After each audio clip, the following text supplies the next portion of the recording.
Hello everyone and welcome to Dexerto's The Jungle presented by DJ Esports, the world's premier all-crypto esports betting site providing real-time odds. I'm your host Daniel dGon Gonzales. Joining me are the two fantastic analysts, it's MonteCristo and IWDominate. We just finished the first part of the play-ins. We have two teams that qualified in, and now six teams that are going to try to battle it out in the knockout phase. It's a bunch of teams here. So there's really only two though. Like if we're just being honest, there's really only two teams, and anything other than Hanwha and Cloud9 would be a cataclysmic upset. I mean, Hanwha Life, they looked bad. They lost team fights in their games that they shouldn't have lost, had like random wipes, shit like that. And C9 just lost to UOL and Detonation Focus Me. So after all the pressure was off, they beat best the top of one. three teams. All right. We'll get to that, but I challenge you to predict an upset in a best of 5 with either of those teams. I don't even think you would be so bold, but we'll find out. I mean, I think Cloud9 winning anything is an upset these days, so sure. Damn. Wow, the 180 has happened very fast. All right. Also, cool hoodie. Who's that by there, Dom?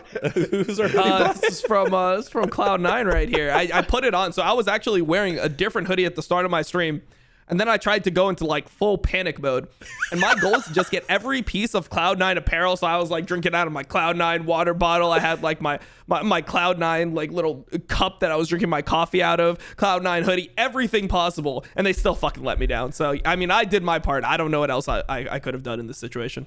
Yeah. It's all right. I'm pretty sure you'll make it deeper in Worlds than Cloud9 will if you have any appearances on the Riot broadcast. So yeah, I mean, you're going to be the best performing part of Cloud9, Dom. I think that's great. maybe. Oh man, yeah. You should ask for $11 million. Yeah, you're a Jackson investment in Worlds. That's what it is. Yeah, that's my next negotiation right there. Is the $11 million. All right, well, let's dive into our teams that qualified from groups A and B, and that, of course, is LNG Esports from the LPL. And the biggest surprise, first time ever, Detonation Focus Me, making it to the big stage here, representing the LJL. Let's start with LNG so that we, start with some class here. Dom, you predicted that this team would get through pretty easily. They were the strongest one in that group, and they looked the part, didn't they? Yeah, I mean, I think that, I don't know if people are going to want to hear this, but I think for a lot of these games, LNG actually performed worse than I expected, and they still smashed everyone like pretty hard. Specifically, Ale. I mean, Ale was the best top laner so far in this tournament. But if you see how he actually plays in LPL, he is normally significantly more lane dominant on these like carry picks. So when this guy gets going, he will just 1v9 the entire game completely, and he still did that later, but he kind of scaled into the game more and had some like weird mistakes in lane that he normally wouldn't have. So this is an underperforming LNG that ended up 4-0ing. I love how critical you are, expecting so much from LA, but he did put up across 4 games a 26-3-16. Yeah, that's an underperformance. He died 3 times in 4 games. Yep, and completely dominated, including just a ludicrous win this morning. So I think it's fair. Like, I don't really have a read on LNG in terms of how they're going to do in groups. We'll talk about the group that they're in a little bit later on in the show, because it seemed like they were playing with their food half the time and not being entirely serious. So I think it's hard when they were so dominant overall as a team to really get a read on them. Yeah, even in that first game that was billed to be, hey, here it is, Chovy, Tarzan, going back to back, Hanwha and LNG. That, to me, was like exciting because it was the first game and it felt like it was supposed to be exciting, but the game itself wasn't a ton exciting. It was LNG, pretty much in control most of the way, and that's how Group A feels like it played out. It was, hey, this is what we expected. It's the top 2, and then, as you've said over and over again, Dom, 8, 9, and 10 out of the 10 teams ranking in the rest of that group. It wasn't like we saw a huge surprise out of Group A. Yeah, I don't think it was a huge surprise. I mean, the only thing that people were looking for is that first game, and that was going to decide who's going to go first and who's going to go second in the group for the most part. I would say that, like, Peace being the 3rd seed, I think that is kind of surprising, especially considering how Red played in some of their earlier games. So that's something to consider. I think Red actually had surprisingly good drafting in early game macro, except for that game into Peace. So it was kind of disappointing to see them drop the ball. But yeah, I mean, I think LNG just taking the group should definitely be considered as the expected result. Did you guys get to see the interview with Chachi and Lore? Vizicsacsi on the main stage. It was a wholesome. My heart was warmed to just see how giddy Vizicsacsi was, and a player that has been played that long. Anytime he gets an opportunity, and you can feel the humility coming from it. It felt good. It was a feel good moment here at Worlds that didn't cost some fan points here, like Detonation Focus Me should be making it out of Group B should feel good, but it feels awful when you're a Cloud9 fan or an LCS fan. So Monty, you're the one that called this here on Group B with Detonation Focus Me building upon what they had, now having Gang as their support in, and it didn't look right at first, because Cloud9 bodied them in the regular round, but they had the tie-in, and then everything changed. I think Cloud9 lost to themselves today, which we'll get to. Like, they just made a lot of fundamental errors. It was baffling considering how we saw them playing earlier in the event.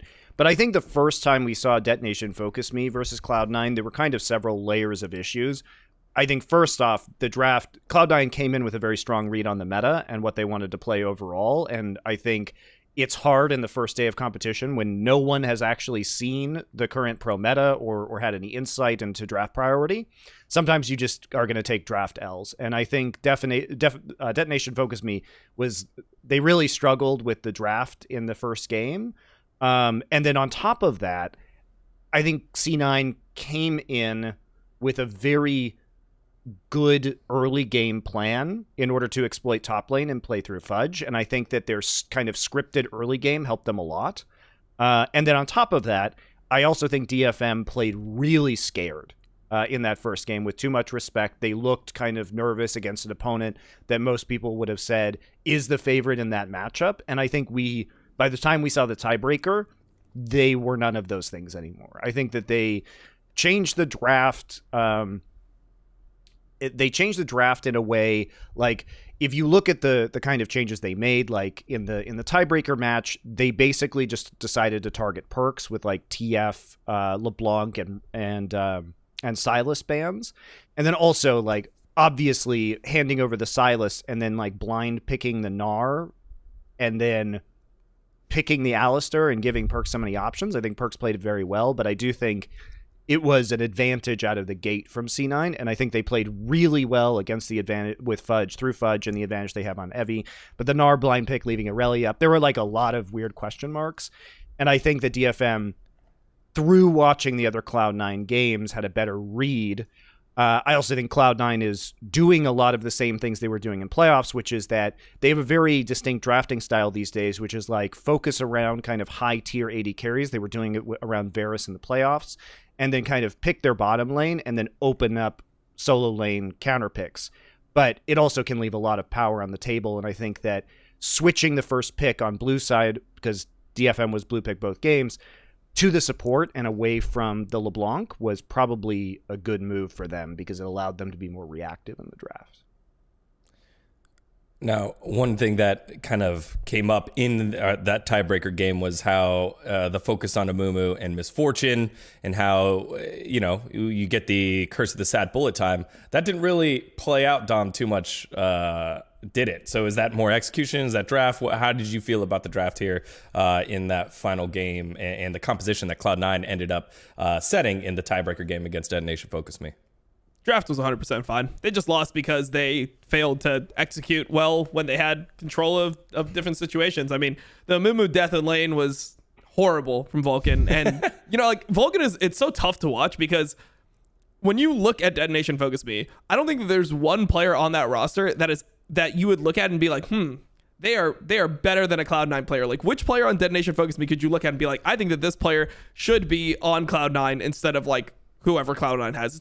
It's there's no one. So when you watch Cloud9 perform, it's just like the things that are so obvious to them that I know all these players understand, they just end up buckling under the pressure, which is a horrible thing. I mean, not being clutch is one of the worst qualities you can have as a team. And it seems like every single NA team ends up having this like scared idea where when I watch them play, I just think that besides for maybe Perkz going into that game, the first thought in all those players' heads is, damn, I hope we don't lose to Dead Nation Focus Me. I hope we don't lose to the LJL team instead of actually being in a mindset where you're coming in trying to just show how good you are. So when you watch this game, I mean, it's just tough to watch. They have control over Dragon. It's a soul point. They have Jace. They have Zoe. They have complete control of the air. There's no reason to ever walk into mid lane, and then they just go and fight in mid lane and throw the whole game. It's like, okay, man, whatever. So I will say, like, I liked Detonation Focus Me taking the first pick Leona in anticipation of the MF because you can stop the bullet time and the combo that they want to execute, right? But that doesn't really stop the win conditions of Cloud9 because they get everything in this game. They get the first 3 Drakes, right? It's an Infernal Soul. They've got a poke comp. They have position on the Drake. And they just don't play to their win condition. Everything is looking really, really good for them. If they don't start that fight randomly in mid lane and they just allow DFM to play into them for soul, it's an entirely different game. They should have had it locked up. Yeah, 100%. I mean, how do you contest that? How do you walk into an area where there's Zoe bubbles?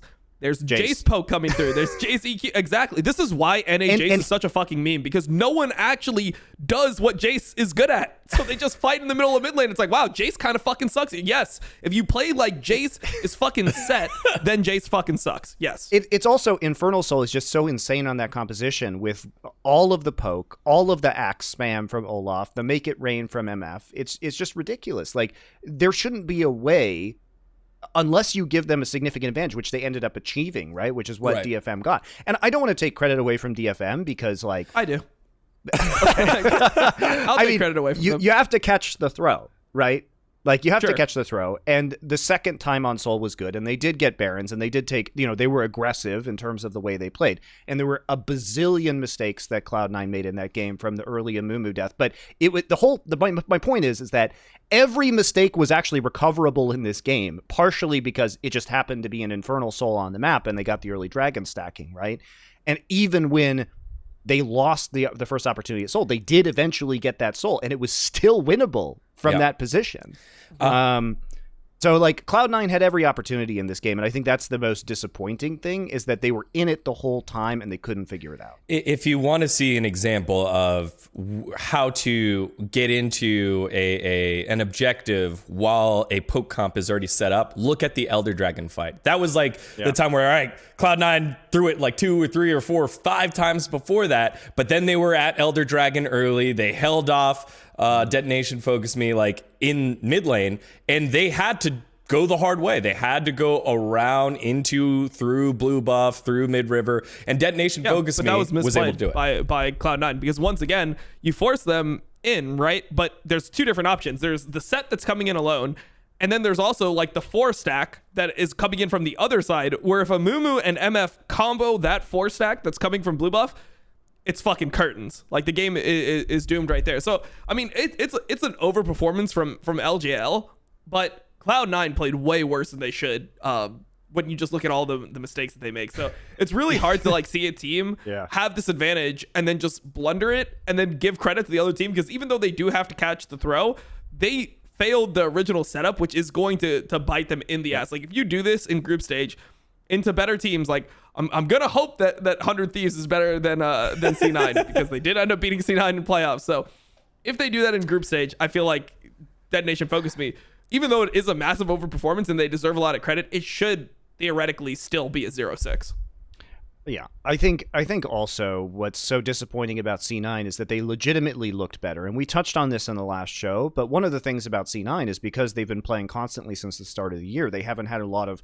You can only Band-Aid your issues in that time, right? And when you have a month to actually work on your kind of jungle solo lane synergy, I was really impressed with the first game that we saw against DFM from them, because they made these intelligent level 1 moves. They got the jungle pathing right, and you saw it again in Cloud9's first game today against UOL, right? Yep. We just can't read numbers. It sucks.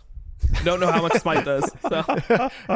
He Smite, I think I saw 27 HP left on the red buff. But and then so you look at that area and you're like, well, that's a bummer, but they still have the solo lane pressure. He's still going to go take the Raptors. And then Fudge just walks into Tribrush and recalls and dies, which is like, the setup is good, and one mistake where you don't get the red buff is fine. But when the GP just randomly dies, it's like you're not even playing respectively towards your opponents or with any level of fundamentals at that point in time. And for me this year, that's been the most frustrating things about Cloud9 is we saw them all come out today, which is lazy in terms of errors that shouldn't be made, which are very frustrating from a coaching perspective because you shouldn't have to tell your players that.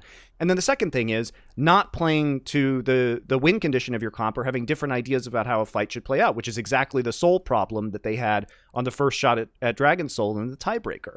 And so I've seen both sides of Cloud9 now, where I see that there has definitely been improvement in certain areas, but you just can't make those errors at the World Championship, right? And even bad teams here, comparatively, will punish you. Like, you shouldn't have lost to Unicorns of Love, but you made really dumb mistakes. Yeah. Yep. I think that is kind of what we're hoping against here as Cloud9 fans, or at least myself and maybe Tom. What's so frustrating is that all of their players are so good on an individual level that Absolutely. I just have no idea what the problem is because I know all of them are better than this. Exactly. That's the most frustrating part. Like, you watch Vulcan play, this guy is a fucking monster. What? Yeah. Like, he's actually a good support player. He goes to Korea, plays their solo queue, and it's like, and people will be like, oh, but solo queue is different. Well, he plays a very honest style where he's not just like cheese roaming on Alistar a million fucking times and then, you know, cheesing his ranks. Like, this guy is legitimately good. Like, he is somebody who should theoretically be, I mean, he's probably the best North American support player we've ever had in our region. Like, I can't remember one player that's close to as skilled as him. And then he just goes into these games and he's like queuing minions, dying level 2. All of these engages are just off, and you can tell that he is just so flustered in the moment and so like emotionally like traumatized by the previous failings that it just looks so like I don't know. I thought he played pretty well in in their first couple of games, but he certainly struggled today. Yeah, which he's actually really good. I think Vulcan is really good. And people, I've been seeing the comments from the community. Everyone's just saying he's shit. They're like, yeah, Vulcan's just fucking terrible player. He's actually not shit. That's why it's frustrating. Because if they were shit, it would be easy. It'd be like, yeah, just replace Vulcan. But no, he's actually good. That's the Cloud9 conundrum is like, how do you make this team better? Because you don't nobody actually knows the problems that are happening internally or can't say them publicly, right? But it has to be some sort of comms or like game philosophy issue that is happening between the players, because on paper, you wouldn't replace anybody on this team. Yeah. It's interesting to me how another international event and another one of the pillars of the team is struggling or has struggled. That was on full display. Blaber at MSI, where we said the same thing. Promise. This is the 2-time MVP. Promise. He's not normally like this. Out of sorts, and that's probably the best way to put it. Out of sorts. It's not bad. It's just out of sorts, and we saw the same thing today from Vulcan, and he's normally one of the rocks of the top squad. You know, Perkz had his hot and cold throughout the season. Zven is usually a rock of the squad. Fudge has been a rock of the squad, so, you know, it feels weird that it's happening right now to Vulcan, and hopefully he'll be able to pull it through as we move to the bracket stage of the tournament for play-ins. So with that, let's take a quick look at the brackets here. It'll be Red Canids of Brazil against Peace from Osh on Group A. The winner of that will play Cloud9. On the opposite side, we've got an interesting matchup here between the assumed #1 seed of this Group B, Beyond Gaming, going up against what was the most impressive upstart of day one in Galatasaray Esports. So, hey, Dom, we learned the name because they did well. They're 2-2, 50% win rate. They did well the first day. Yeah, they did. You're right. It was well the first day. What did you make of Galatasaray and Beyond, and then what do you think about the brackets? I mean, it's really hard to read because Galatasaray, they actually looked really good the first day, and I thought specifically Mojito was really solid. Crazy was also extremely good. So when those two players were actually performing, I feel like they're a completely different team. The second day, I thought Mojito had just a much worse day. He looked really, I guess out of sorts is a good way to put it, but he just looked like not confident. The games were not going the way that he wanted them to go, and it just felt like he was finding like a lot of problems trying to engage fights, and you know, his flanks just didn't look good, which is something that I've noticed that he has an affinity for, would be hiding in bushes, trying to find good engages to team fights. So it's really hard to read this team. I think Crazy actually is extremely talented. He looks like a straight up good top laner. But Mojito, I'm still kind of confused on. Balulu is the same, man. Like, we see Balulu every single event from every single... Somehow, we get a different team every year, and then Balulu's just somehow on that team.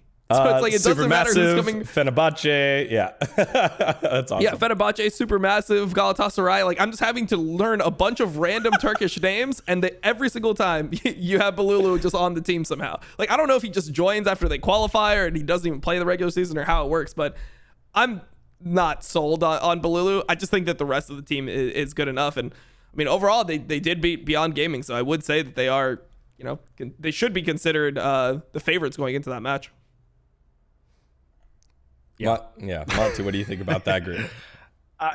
Look, I think this is kind of it's a very interesting team, Galatasaray, because there's a lot of like Crazy's a legacy Korean player at this point in time. You know, going back to ESC Ever and BBQ Oliver, and like Irayan has become a coach, but he was part of, when I was casting in Korea, the whole like Zenix Storm legacy, which you know, for people who don't know, it's actually like phenomenal, like how many talented players came out of Zenix Storm that we've seen over the years. Like Impact was an original one. People in the early days will recognize names like Corn Salad, who were super good. So he's been playing since like 2012, 2013, and moved into a coaching role. He's coached like all over the world now, which is very impressive. So there's some like legit people on this team. And I think Crazy's performance was impressive. I really like watching Mojito play, but he does seem kind of feast or famine. You know, when he's good and he has a lead, he carries it very well. But the inconsistency of this team is a little bit... I thought they would look much stronger on day 2 of competition, but once they started like losing early, it seemed like they couldn't get it together, which is interesting because I didn't know anything about this team, but the narratives that I heard from the broadcast were that they were supposed to be like weak early and have the good team fighting late. And the games they won, it felt like they were doing super good like dives in the early game, and then continuing through with good team fighting. But in the other ones, it just seemed like they fell apart as the game went on. So yeah. I'm getting what I'm seeing isn't matching up with what I was told about this roster. But I think in a best of 5, I still have confidence, especially over Beyond, which Beyond has just looked incredibly lost if they don't get Doggo ahead. And even if they do get Doggo ahead, they still lose. So it seems like the win condition there is a little bit more limited than the number of options that Galatasaray has to play through on their lanes. I would say Galatasaray, the one thing I would comment on would be their drafting in day 2 had a lot less agency. Like they were just drafting lanes that all needed to win. Like it was like a Zir and Jace, and then like a poke lane bot with Nami, where they don't have the tools in their kit where if they're behind, they can make a stand and make plays with CC. So the reason why I feel better about them than I feel about Beyond is because it feels like Beyond just has worse fundamentals about the game. Like they're not tracking TP advantage, they're invading without prio, and I feel like Galatasaray can easily fix their problems if they just decide to like draft normally, draft in ways where they still have ways back into the game if they don't win lane. Well, we'll get to see. So what do we have in terms of picks here for Beyond versus Galatasaray? It should be a Turkish win here, or is Beyond get their footing here? I think 3-1 Galatasaray. Yeah. I think there's one game Doggo carries, but that's it. Yeah, I'm gonna say 3-2 actually, because I feel like Beyond Gaming can be a completely different version. I mean, people that I've talked to that have watched PCS have kept on hyping up Husha or Husha to me. Nonstop. Like I know Peter Dunn put him on his top 25 when we did that, and when I watched him versus in PCS, like the semifinals, and then PSG went to the losers bracket, and they played again in finals. Husha was actually good. Like this guy was actually a good juggler, and he's one of the weakest members of this team right now. So I have to like believe that at some point he can play better than this, but I still think that Galatasaray is a slightly stronger team.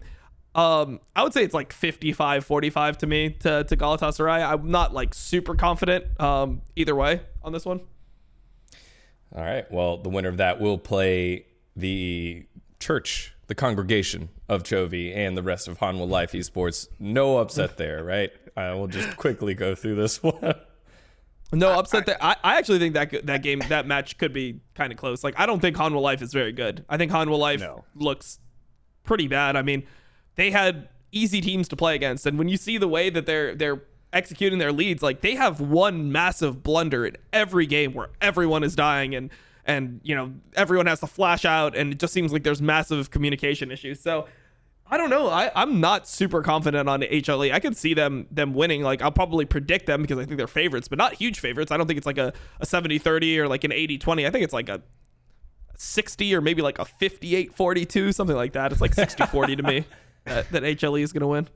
Yeah, I have to agree with Dom. I expected to be disappointed by this team, and I'm even more disappointed than I thought I would be. And the reason is because I wanted to, like, what I wanted was for Chovy just to go on a murderous rampage through this group.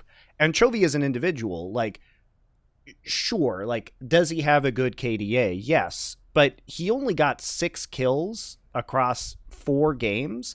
And his kill participation rate is at 42% right now. And now, a lot of times he hasn't had to do a lot, you know, in certain games. So I don't want to read that much into it. But he hasn't really been the carry threat that I think anybody was expecting in these series. You know, he's only been 23% of his team's damage, and Deft has been 35%. And Deft has 22 kills. So, like, if anything, like, Deft has been the one that's been impressing me more overall. And I'm just, I need to see more participation on the map and in these fights from Chovy, because he's there and he's not throwing the game, but he's also not winning the game either. And I think the only win condition that they have when it comes to real competition is Chovy. And so the fact that we're not already seeing that is a bit disheartening, I would say. It's definitely disheartening. I think he's definitely underperformed people's expectations when you look at the fact that he's had distinct mistakes in the playing stage that no one was expecting. I mean, his build on Tryndamere, I don't think anyone liked that build. The Estus Reaver, Gore Drinker, Navari build, I just don't think it's as good as the other iterations that we've seen, which is either like Gale Force or Kraken, which is a crit-based Tryndamere build. Think that's significantly better. He's had building issues. He's had gameplay issues. There was I forget if it was versus Infinity or if it was against Red. I think it was Infinity, where he just kept on getting flashed on, and he just died a bunch of times that he shouldn't have died on Azir. So, like, he has been making mistakes. Yeah, it was versus Infinity. So I don't know. I think that the way that he's been playing, you'd expect him to, you know, be the perfect player where he's not having positioning errors and he's not having build errors. And in terms of his laning, I mean, he was pretty much 50-50 into Icon. His pick was actually really good in the game, but he didn't make the best use of it. Obviously, smash Tally in lane. Not sure how much you could say about that. Azir solo killing Aurelia probably should never happen, no matter how good you are as a player. Yeah, I think that's more on Tally being bad than Chovy being good. And then the other lanes, that was the one game that, like, gave me hope for Chovy, because everything else was a wash. Wow, more or less. Wow, Chovy shitting on an Australian mid laner gave you hope. That's sad to hear, that's the one game. I mean, that says a lot about his performance so far, right? Yeah, exactly.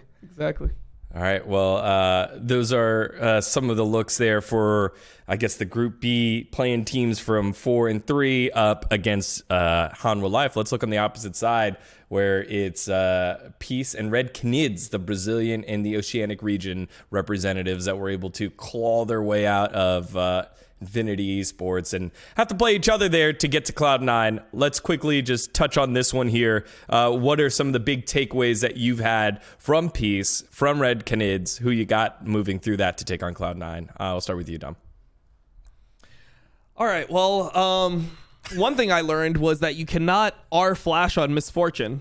That is something that we got to see Titan try to do. It didn't exactly work out. I mean, when I look at Red play, they actually played pretty poorly macro-wise into Peace, which should be one of the weaker teams in the group. But outside of that, I actually think they have pretty good drafts and they have pretty good early games. Like, from the spot that they were in versus LNG, I think they should have never lost. Same thing I could have said for the LNG game as well. For some reason, it feels like Titan is just obligated to always go for the mid wave. Like, he doesn't ever wait for his support. It's just I'm going to play. As soon as the wave crashes, I'm going to fucking hit that. And if you're not here, I will suicide for it. Like, that is the position that he puts his team in constantly. So not the most, I don't know, pristine mechanical performance from the players, but I honestly like the way that they're coached. I feel like they know what to do generally in the games, and I think that their drafting is actually good. So, yeah, I'm pretty happy with how they've performed, because even though their mechanics have not been great, the fact that they're actually in the right positions, I think, is more than what we've seen from Brazilian teams before.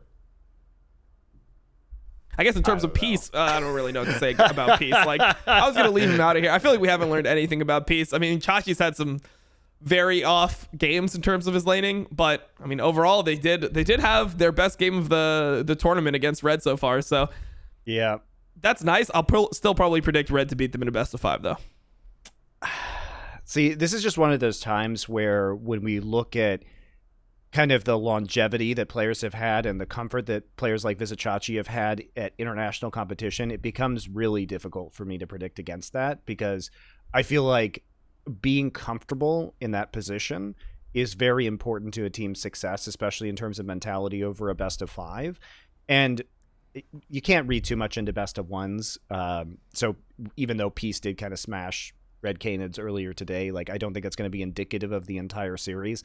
I think this one's really difficult to call, considering the very inconsistent performances we've had from both of these teams. But I would rather take Chachi in a best of 5, just given his. Do you take the rest of his team, or is it just Chachi? It's hard, right? It's hard, and I wasn't a huge fan of what Red Canids was drafting today, but I think if I had to, I'd say 51 on Peace, with Chachi being the difference for me. All right, I'm going the other way. I'm 52% because I'm just that much more confident than Monty. I'm 52% on the Red Canids. All right. I mean, honestly, like, I don't really care, because I think that if Cloud9 loses to the winner of this series, it's them losing to themselves and not the other team. All right. Well, it'll just be hilarious. So. There you have it for a lot of the general discussion of the group stages. Let's move on to our next segment called Where We Were Right and Where We Were Wrong. So first up, let's be a little positive and start where we were right. We'll start with Monty, because his prediction was the most right. He called out Detonation Focus Me being a dark horse, a team that is building upon itself. Not only were they a dark horse, they're now the favorite and the one that went through Group B. Monty, the floor is yours. You were right there.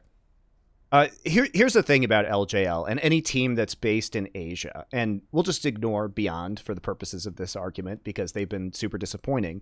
But the thing about being in the Asian region is that the average level of practice that you get is just so much better. Like, even if you are an LJL team, there is going to be, if you're dominating the region that much, I assume they were getting scrims at least against some of like the bottom LPL or LCK teams, and at least they can play in more competitive ranked ladders in order to get better on an individual basis. I know there was, like, obviously the big narrative was like, oh, Arya's hasn't died on LeBlanc this entire summer split. And then he proceeds to do kind of badly on the LeBlanc in the first game. Again, I think it was difficult to do well on LeBlanc in that game, given the draft that they had. But Arya also only died 4 times in 5 games, and half of those deaths came in the first game against C9. So he's extremely reliable. And I think that what changed for me with Detonation Focus Me was playing through the bottom late on Utapon. And Utapon also has only died 4 times in 5 games. So they've been pretty conservative, and they haven't been making a lot of errors outside of that first game on C9. And so I think that if you give Evie a comfort pick, he's just going to do well. I think we've seen good games out of him, especially in terms of the team fighting. And I think that if they're able to play through the bot lane, as we've seen them increasingly do, they're a good team. They're a pretty good team. Now, do I think they're going to do well in groups? No. Do you think they'll win a game in groups? That's the real question. Do you think they'll win one game? I think they have it. I think they can make an upset. I'm not going to be as pessimistic as you. Let me see. Well, the group they were in is going to be very important. Okay. So it's T1, EDG, 100 Thieves. Yes. Yeah. That's going to be, if Hanwha and C9, as we expect, win, then they will end up in that group. I think there is a mild I would say it's 50-50 whether they go 1-5 or 0-6 in that group. Okay. And I think that there's a world where they could take a game off of T1 or 100 Thieves. Okay. Yeah, I can see that. So, but I think they've been impressive for the play-in stage, obviously. Should they even be in this position? No. Clearly not. Cloud9 gave them this position. Cloud9 had every chance to win both of those games and did not. So they've done better than I thought, but that's mostly because Cloud9 was playing themselves. Well, also, Beyond gave them this as well, right? Theoretically, it's supposed to be Cloud9 Beyond moving on through. So both the top two teams sliding on in down past what people would consider maybe the third best team in Detonation Focus Me. So again, just wanted to slide that one out there. But again, Detonation Focus Me. That was Monty's pick where he was right. Another pick where we were right. This one goes to Dom. Ale. Although earlier in the show you wouldn't be able to tell because he's still underperforming. Ale was still a driving force there for LNG. That's supposed to show you how high I am on all. Like, I'm talking about like this guy as this year's been. So like play-ins is shit compared to what I'm expecting like from this guy. Like I'm thinking that he is going to, by the end of group stage, be one of the best performers in all of group stage from top lane. That's the level that I'm holding to. Yeah, but still, Ale, a top performer for the groups here, and expected so. So Dom, correct on that one. And then I'll give myself a point here for where I was right. Unicorns of Love. Monty was throwing that one out there, trying to sell some unicorn oil here, and I was like, I don't know, man. They were in a 2-person group with Pentanet, same basically roster. I don't know if I could buy on into it. So not believing in Unicorns of Love, and it's all right. You were correct. Just like a unicorn, their chances at Worlds were completely fake. Yeah, they're living up to their name. Yeah. They're role playing very, very well. Again, I think I've said this a couple times. Love Coach Sheepy, the fact that he's been doing it time and time again, whether it was EU, LCS, LEC, and now LCL. He continually finds a way to retool that roster and get them to international events. I think that's great, but I think they're starting to cap out with this group of guys that they have. Now for the flip side, they spoiled Cloud9, so credit to them. That's true. They were able to do that. Now for the flip side, where we were wrong. And I'll go first because, because you were the most wrong. Because I was the most wrong. All right. Here's a cool stat for you. This is not dGon's fact of the week sponsored by no one. This is just a cool stat I saw and came up with. Guess who has, pending you played more than one game, because PK subbed in once for Beyond Gaming. Guess who has the lowest KDA out of all players that participated in play-ins? Is it Cody. The guy you said was going to be surprising? Cody? Guess that's right. It's not G2 Perkz. It's Cloud9 Perkz. It's Cody. Cody for Infinity, who I was like, yeah, he's pretty hyped up. Doublelift said he was great. He had international experience. Infinity played well at MSI. I'm sure it'll be fine once he gets past a couple of those tough mid laners in Hanwha Life and in LNG, and that was not the case at all. Cody finishes with the lowest KDA out of all active play-ins players with 1 KDA, slightly higher than his teammate Solid Snake with 1.35 KDA. Now, you might be thinking to yourself, well, 1 KDA isn't that terrible, especially if you went 0-4. Like, the way, unfortunately, stats are always just weird in League of Legends because, losing a game will basically just tank all your stats, right? And it's very difficult to be a strong individual performer, especially when it comes to KDA. But the real problem is not that, one KDA is not terrible, but it's the 4 kills and 19 deaths and then having 15 assists that's terrible. It's like, as a mid laner, if you're going to be the star of the team, like, at least, like, be showing more of a presence, like, have a high damage share, which he also didn't have. So it was just kind of a lackluster performance across the board. Yeah, so me calling that one out, that is why I'm in this chair and those guys are in those chairs. Next up, we'll throw up Beyond Gaming. I think that one, we were all wrong kind of on that, assuming that Beyond Gaming was going to, not only challenge here at play-ins, but be a thorn in the side of teams above it with Doggo and the rest of the squad. Dom highlighted what he had expected from the squad beforehand as well. Yeah. I mean, I think that this was the biggest underperformance of all of group stage from any team. Beyond Gaming, gotta remember, this looks really bad for the entire PCS region, because Beyond Gaming was supposed to be close to PSG level, and if PSG is expected to be one of, like, you know, a better team than potentially the best NA team like we saw at MSI, then you'd expect Beyond Gaming to be up there as well, but they just didn't perform at all. I thought Husha had a terrible group stage, or a terrible play-in group stage. Just all these weird invades, deaths all over the place. He looked completely out of sorts. When you see the way that the team plays, it's like they don't call specific things that you'd expect a Worlds team to actually understand, like TP advantage. So their top laner TPs to lane at level 2, and instead of them calling off a bot play, they aggressively try to force on bot lane. Enemy top laner TPs down, they give 2 kills for free. It just seems like they have so many fundamental mistakes, and this team has just become doggo or bust. And yeah, I mean, even when doggo performs well, it's still not enough. Half the time, the team just looks terrible. Yeah. I think that's pretty I couldn't have said it better. but pretty accurate. It is doggo or bust 100% at this point in time, and I am skeptical that they can fix that problem by tomorrow. Yeah. So. I do like the fact that you bring up PSG Talon. You know, they're supposed to be the same, because Fnatic fans and RG fans all over the world are now salivating at their group with the fact that Talon was one of the teams in there, and you see the level that Beyond's at. Think about it like this. In PCS playoffs, Beyond Gaming and PSG were 5 wins, 5 losses. Both of them. To each other. So, they literally had even game score out of 10 games. You'd expect BYG to just show up more, and yeah, I don't know. I think that they really didn't do anything convincing the entire time. Also, I don't even know why they started their first game with a sub.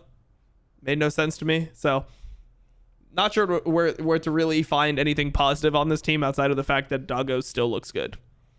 All right, well, Beyond Gaming, they still have their opportunity to make it to groups, but it's a much, much harder road now, as they have to go through the initial 3-4 game and then have to play cross group against the Church of Chovy and Hanwha Life, if they win, that is. Against our last place that we were wrong, the last team that surprised us here, it was Galatasaray. I think all of us admitted we didn't know a ton about them beforehand, but then they came in day one and looked great, and we highlighted a couple of those players, Dom. But Monty, like, what was some of the big takeaways that you had from Galatasaray? I think their skirmishing has impressed me. Like, some of the tower dives that they've had have been really clean, like very good, and so that's been really nice to see. I think that they appear like pretty well set up for the meta. I think Mojito's like playing a lot of the meta appropriate jungle champs really well. I think some of their team fighting has been very good. So overall, I was surprised they didn't end up like higher ranked in this group potentially. Like, I think there's a world where especially after the 2-0 on the first day, I'm surprised they didn't pick up another win after that. So I'm not too worried about them cooling off. I think that they have like a pretty legitimate shot. And I think to Dom's point with what we've seen from Hanwha, there's a world where they can actually just completely make it out. I don't think it's a likely world, but I would still say I'm probably 75% on Hanwha, but I hope they do well. Like, I think they're a fun team to watch, and maybe I should have put a little bit more stock in them, considering some of like the super veteran players and coaches that they have on this roster. I mean, some of these guys have been around since 2012, 2016 in the Korean scene, so they're no slouches. All right, well, there you have our review of last week's predictions there, where we were right and where we were wrong. Happens to all of us. This is a reminder that The Jungle is presented by DJ Esports. You can earn up to 800,000 Tether in this free-to-enter DJ Esports World Prediction Series. Sign up with the link in the description and get yourself 400 DJ tokens for free. Limited time only. Terms and conditions apply. Thanks to DJ Esports for making it happen. Appreciate it. All right, next up, we wanted to take a look at some of the meta trends that we had, both champions and items that have popped on up. So a big one that we saw pretty much on display there at the support role a ton here is Amumu. Amumu has come on up, the double bandage toss, the double CC, the opportunity to do that feels enticing to teams, but it has not quite found success yet, Dom. Yeah, I mean, I don't really think that it's a champion issue as much as a play issue. Like, I still think Amumu is actually a decent champion. Maybe not the overall best support like people had coming in, but I don't think it's as bad as it's looked. I think people just have a very weird idea of how to play the champion in team fights. We've seen people just look super uncomfortable when it comes to like R flashing the wrong direction, not knowing you can R flash, and then instead of flash Ring, which is just a significantly slower engage. But there have been times where Amumu's actually gotten like leads and it's shown some of the power. So in lane, the double bandage toss level 1, very potent, hard to deal with, can burn a flash, potentially get a summoner or cleanse, something like that, which can lead to huge advantages in the bot side. So it hasn't shown its true potential yet, but I'd say that's more on the people playing it than the champion being weak. Yeah, I agree. And I also think that a lot of the games that we, like, for example, taking this last DFM versus Cloud9 game, it wasn't an Amumu problem. It was a Vulcan problem. It was a Vulcan problem. Right? Like, you shouldn't, when you have position with a poke comp, you shouldn't be aggressively seeking engages. You should be holding your ult for people to walk into you potentially, right? So while the rest of your team is kiting it out. So I guess, we haven't seen wombo combos in a while either. And I think that one thing that's kind of consistently true about professional League of Legends play is that once something goes out of meta for a significantly long time, it takes teams a bit to remember how to play these kind of like combo comps. And it's been true as the meta cycles through poke comps or split push comps or assassins being highly prevalent. Mistakes are just going to be made. And so I think it's teams that are getting used to this again when the dominant play style has been kind of skirmishing or, kind of front to back compositions over the last year and hasn't been about like big ult combos, right? Yeah. So but the thing about those big ult combos is while they're effective, they're also very binary because when ults are down, you're vulnerable. And so I think part of that has also been timing issues around ultimates or potentially using them too liberally and then leaving yourself open for a while to a counter engage. So I think there's a lot to unpack there. And we also haven't seen any other big ult combos really used so far. So it being the only one is also, I think, a bit difficult because it plays differently than most other comps that are being played right now.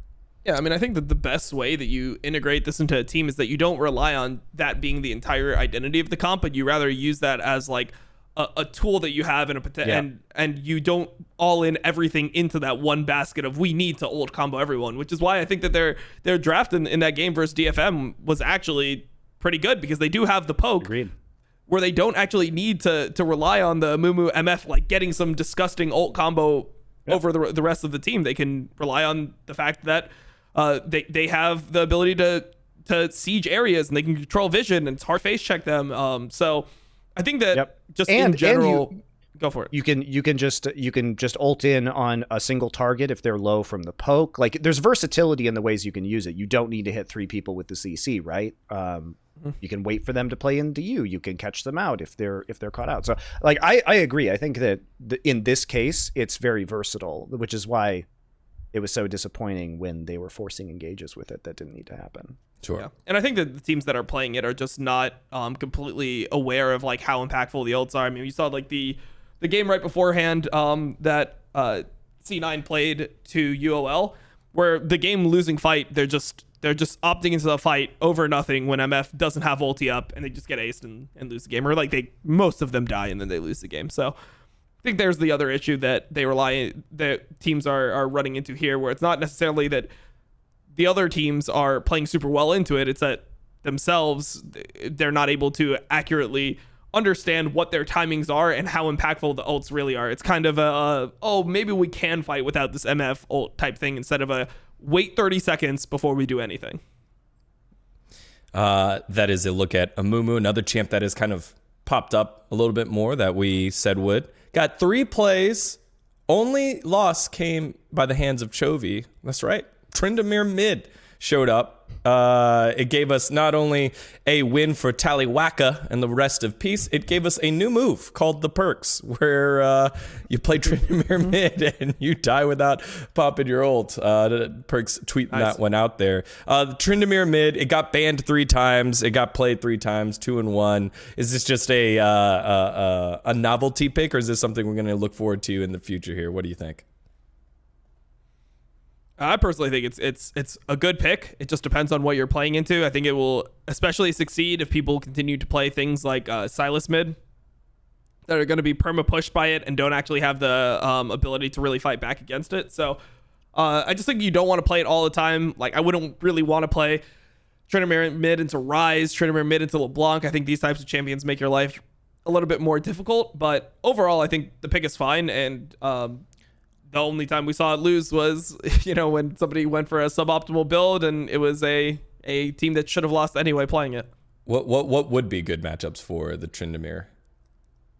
I mean, pretty much any of the ones where the enemy team can't, the champion that you're playing against either doesn't have enough CC to contain you and set up ganks on you, or like you can just make massive use of your sustain in lane. So the matchups that people can't poke you out in easily, I think that's where you really thrive, because you'll just have permanent pressure on the wave, and then that just leads to jungle invades and all the stuff that Tryndamere is really good at.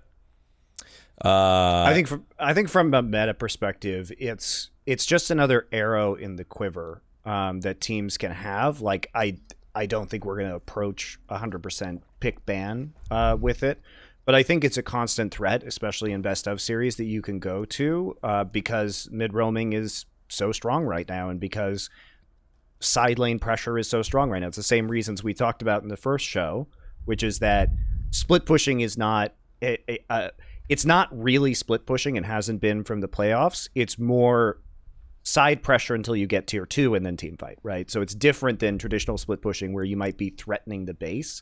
Tryndamere can always do that just as a champion, but it's not, I don't think, the ideal way to play the game. But getting the gold out of the tier 2 turrets is very important. Being able to dive is very important. He does all of these things well.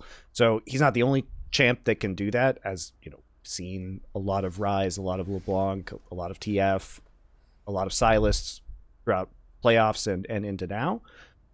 So I don't think he's like the core champ of this meta, but he is an option. Good point, because this reminds me of something I saw.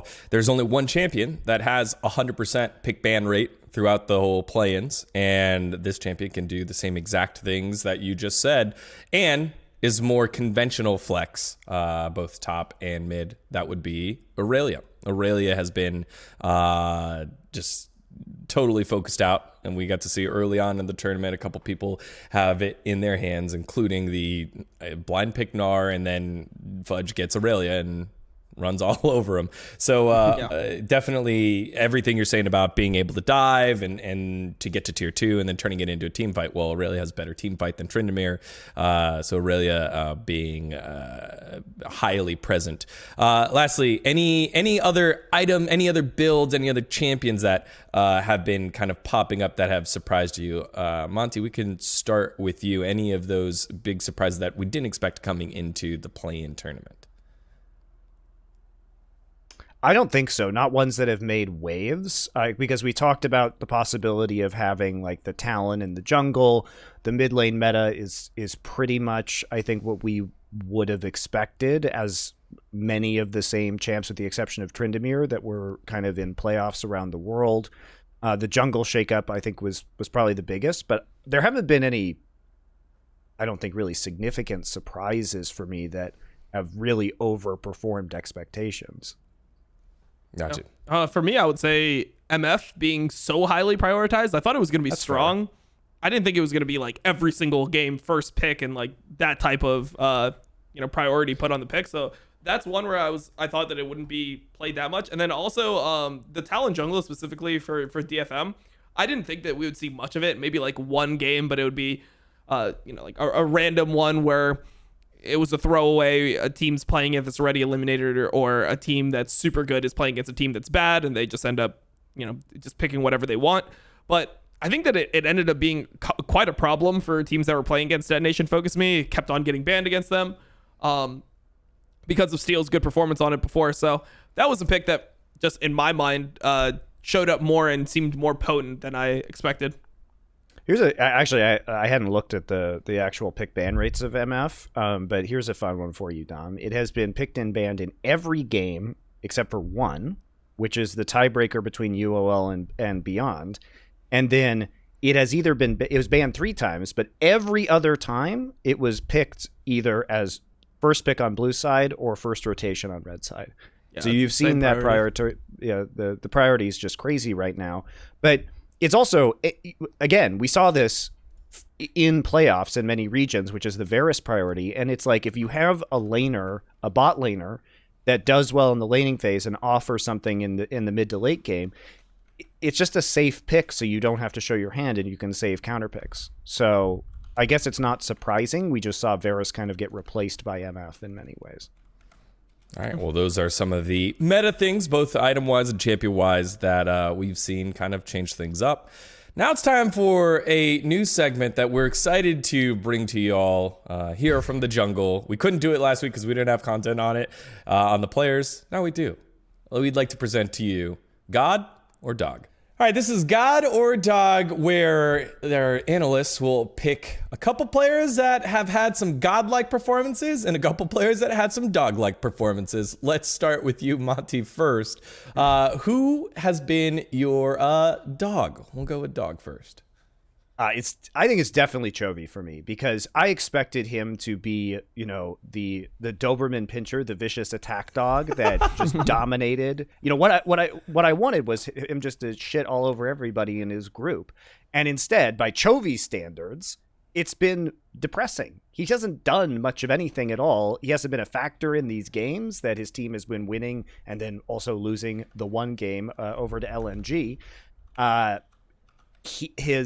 He has like a 42% kill participation. He's been just this Maltese sitting on the lap of the mid lane, not looking intimidating, not even moving. And so it's hard for me to justify the skill that I know he has based on the performances that he's given, especially against teams that outside of LNG, he should have dominated every single game that he played in and was disappointing in many of them.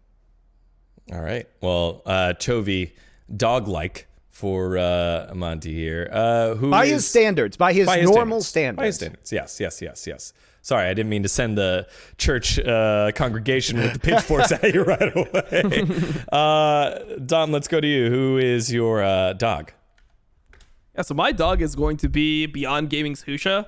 I heard a lot of good things about him. I thought he was extremely impressive in the 2 series of playoffs that I watched in PCS, and just in general, we saw so many mistakes from Husha over the course of this play-in stage. There's just ganks that he's doing when he knows the enemy has TP advantage, insta-dying there. He keeps on invading top and just getting himself and Leon killed for no reason over and over again. It just feels like for some reason he has no idea when to invade, when he can actually take 2v2s, how to gank. It feels like there's almost nothing that he's doing right. And for a player that some people were putting in their top 25, I just expected more out of the guy. Yeah, not a ton there from him, and has been under criticism from a lot of different areas and different places. Who is your god here, Dom?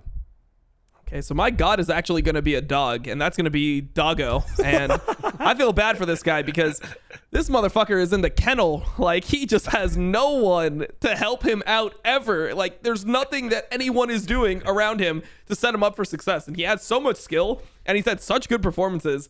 The fact that they went 1-3 in the play-in round robin is so depressing, knowing how good this guy is. I mean, this guy was performing against RNG at MSI when he was playing on PSG, and now when I look at both teams, I just feel like PSG and BYG are worse off now that Doggo is not playing for PSG. At least then PCS would have some hope. PSG hasn't even played a game yet here at Worlds. I mean, here's some crazy stats about Doggo, by the way.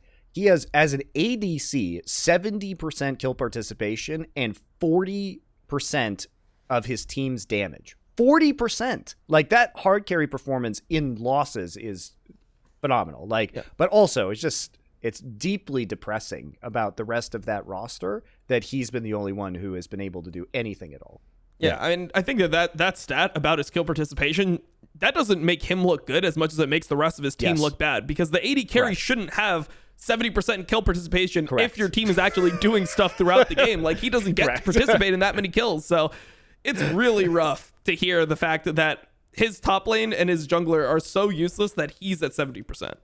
Yeah, those are stats you want on your support or jungler primarily. Like, you would look at a 70% kill participation on jungler and be like, that's awesome.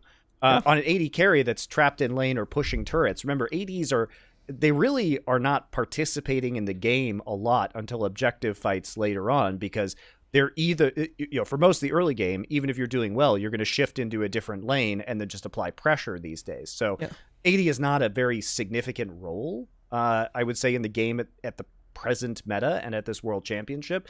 And so having to play through your AD is not ideal right now, period. But having it be your only win condition and then relying on it to this degree is very bad. Yeah, it's not like you're playing credit Sona to him for AD stepping carry. up. Yeah, it's not like you're playing Sona AD carry or Soraka AD carry where you're literally just pressing like one button and getting 5 assists per team fight. Like, you're actually having to work for these kills. So yeah, it's definitely a rough stat. It's insanely impressive to just see Doggo's play. It just feels like he's scooting around danger all the time and still dishing out damage. He's just scooting because he's on Misfortune. Yeah. He has the highest damage percent of any player in play-ins right now at 39.6%. So the next player is Deft, and he's like 5% lower. So it's not been good. I mean, I think I agree with Dom. It's more of an indictment of Beyond than anything else, but he's been doing well. Monty, your turn for the positive note. Who is your god of play-ins? I think coming in, I would not have expected. I'm trying to figure out somebody that I would not have expected to reach a level of divinity. And I guess that person for me is probably Evie, weirdly, as a weak side top player. And he did get pounded in that first match against C9, but that was not entire. Like, it was a smart game plan from C9. But watching the effect that this guy should never be given Urgot ever again. That cannot be allowed to happen any longer. His set play today, despite mistakes that Cloud9 made, I think he made the most of his positioning on the set overall, what you could reasonably expect with that. He was the catcher of the ball. You said he was the catcher of the ball. There was a throw. Should Set have been able to do that? No. But did he find a way to do it? Yes. So I think for me, what's so interesting about DFM is how autonomous Arya and Evie are in a way, which allows them to push so many resources into Udapon. I mean, Udapon could also be for this, because I think his duty of getting the resources has been very accurately translated into carrying the game, which I love to see, right? Because when you accept the burden of the resources, you have to do something with the gold that you get. But I think Evie for me has been a shockingly good weak side player, which I like watching that. So maybe I'm strange in that way, but I enjoy it. No. I think these are all great picks there. All right, there you go. God or dog, the divinity and the doginity put together right there. We'll be doing that every show that we've got, reviewing the matches that we had. All right, everyone, time for the end of the show. dGon's Fact of the Week, sponsored by no one. I've got a good one for you. This is, I definitely could say it for play-ins, and I'm double checking now. So this player is part of play-ins. This player, given the fact that, I'll just say this player is the longest tenured player along with his team across all teams. I'll go ahead and say it. I'm pretty sure. This player is the longest tenured player with this team, not switching teams, out of all players at Worlds. It's Udapon or Evie. Udapon. That was a quick one, of course. Monty got it right. It is indeed UDAPON here. 2-0 on the facts. 2 on the facts. I did pick the team that he picked. Sorry, Dom. That's that's tough. unfair because UDAPON looks like he's been playing since like the 90s. So yeah, UDAPON looks like he's as old as even Dom. alive back then to be playing on. Look, I'm just proud of a boomer still being able to have the mechanics at 80 carry that he has. But his longevity is impressive. I mean, you can I tell think that he's Evi's a boomer. number 2, by the way. I mean, look, I would just say based on proximity to the screen, you could tell he's a boomer because like he is right up in that screen to be able to see anything like that's going on here. I was talking to my chat. It looks like he's trying to like smell the ganks out literally. So it's tough, man. That's how CS players play the game too. But those guys are all boomers for the most part too. But if you're not playing Counter-Strike with a screen 2 inches in front of your face, you're doing it wrong. So this was a lot of fun. So do you know how long UDAPON has been with his team? Don't look it up. Do you know how long he's been with LJL was made in 2013 or 2014. I think I remember the LJL came out, which I think was 2014, so I'm going to go with 2014. Okay. I'm going to go with like 1973. That's when he joined. All right, yeah, that's no, he joined. Please don't tell me that I'm like 10 years older than this guy. I'm going to feel so terrible about myself. I don't want to hear it. He joined Detonation Focus Me in April 2013 before, I'm pretty sure this is before they played in the first season of LJL. So must have been because it started in 2014. I know that. Yes. So, Monty, do you know what tournament Detonation Focus Me played in before joining the LJL? Is this embarrassing because I casted it and I don't remember? No. Okay, just checking because I don't recall them being at any of the early Korean events where non-Korean teams were there. So I don't know the answer to that question. Okay, so I lied. It wasn't before. I'm sorry. It wasn't before. Oh. It was the first season. So they did create before in 2013. That was when Detonation Focused Me. They played in the JCG Premier League. But in 2014, because they placed first place the first season of LJL, they got to play in Korea's NLB Summer 2014. So they played in the Korean tournament. Oh, okay. Wait, did I? NLB 2014. I feel like I'm looking right now. I'm looking it up. All right. No, I didn't. I didn't cast NLB in 2014. I watched a bunch of it, but I don't think there was an English cast for NLB in 2014. Yeah, I think those were the types of broadcasts I was watching to be like, I wonder if I could cast this and like make a reel or something. Back in No. Yeah, I mean, it's a good idea, obviously. Let me see if I'm looking now. Yeah, what a fun tournament. You look back at these teams back in NLB 2014 summer season, and you were saying earlier about Xenix Prime. So you got Prime Optimus, Prime Sentinel, Anarchy, which was another team. Sangyun came out of that when CV Max was playing at that time. There's Xenix Was that Storm. the team Mickey played for? Anarchy? Yes, Mickey played for Anarchy as well. Before he was tormenting you, dGon. Yeah, I know. Thanks for bringing that up, dude. I tried to block that out. I think this is okay. Different Viper. Yeah, different Viper. The thing about NLB that was interesting was that we did see top Korean teams in that league because if they got eliminated in the quarterfinals of Champions, I believe, yes, they went into NLB. So we actually did see pretty good teams end up in NLB. So that's why I have recollections of it, because I would typically watch the NLB playoffs after the group stage because there were still like good games. And especially in Korea in 2014, where probably 8 out of the top 10 teams in the world were in Korea during that year. It was actually good League of Legends to watch. Yeah, we're going deep in the connections here, but that season. But I don't recall watching DFM at that event. that season, you had Hoo-Hee and Core JJ on Big File Miracle. That's correct. You know what's funny is like I remember how Core JJ got onto Dignitas was that he was a Varus one trick because he played ADC at that time, and Crumbs messaged me and asked me if I thought he was a good player, and they ended up picking him up. And I did think he was probably like the best player on that roster. But yeah, that's how Core JJ ended up going to Dignitas before he switched roles and then went back to Korea and won Worlds. So you're responsible for putting him in that hell. Nice. We found the culprit after all this time. Well, I was asked a question that I answered. I was not the one signing him, but it did end up with a world championship and him being maybe the best player in NA. So. And him making a lot of money, so I don't necessarily feel bad about it. Dang. Perfect. If you all at home get the chance, go pull up NLB Summer 2014. This tournament format is great. You have 2 tiers of champions teams dropping down in the group stage and the quarterfinals.